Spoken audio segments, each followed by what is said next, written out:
break in the APA an 8-ball, if you make the 8-ball on a break without a scratch, you win the game. So what I'd like to do is I'd like to show you how to do that now. It's a real big advantage if you're a lower skill level player and you can't run out in the game.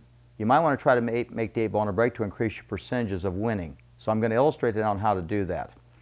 First of all, you have to have a tight rack, and you're going to break from the sides. So as the cue ball travels down the table, it must hit this second ball on the rack as full as it can hit it without hitting the front ball. If you hit the front ball, you lose part of the transfer of energy from the 1 to the 8. But if you hit the second ball on the rack, that ball's against the 8-ball, and it hits the 8-ball immediately and drives usually either into the side or up into this corner pocket or possibly one of the other pockets. Then the cue ball goes to the side rail, comes over like this, comes in, and goes back over to the rack again. So now we're going to kind of illustrate how that's done by the position of the cue ball. Now there's actually two places you can place the cue ball. One place is about a ball's width off of the side rail and up as far as you can go to this diamond.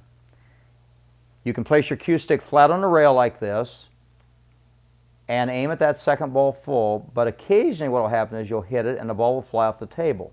The reason that happens is because a person puts their hand under the cue stick shooting at an angle. Now when you shoot at an angle into the cue ball, it's actually driving the cue ball into the table, and as a result it causes it to jump off the rail. So let me kind of show you what happens when you raise your cue stick up like this and your hand's underneath it. The cue ball hits and it goes up like this and it flies off the table. Now to avoid that happening, we simply lay our cue stick flat on the rail, put our hand on top of the cue stick, and aim as low as you can go on the cue ball to the second ball, and then you break. The other option is to move the cue ball off the rail about 2 balls width and put your hand out on the table, so now your cue stick stays much more level in its attempt to go down the table and stay on the level play field without jumping off the table. So we're going to now illustrate the break to you. We're going to get into position with low hit, and we're going to break. 2.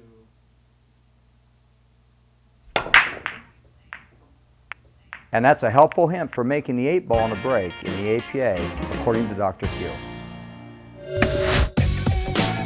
You're looking for a great way to have fun, meet new people, and play some pool? Join an APA Pool League today. Visit us online at poolplayers.com.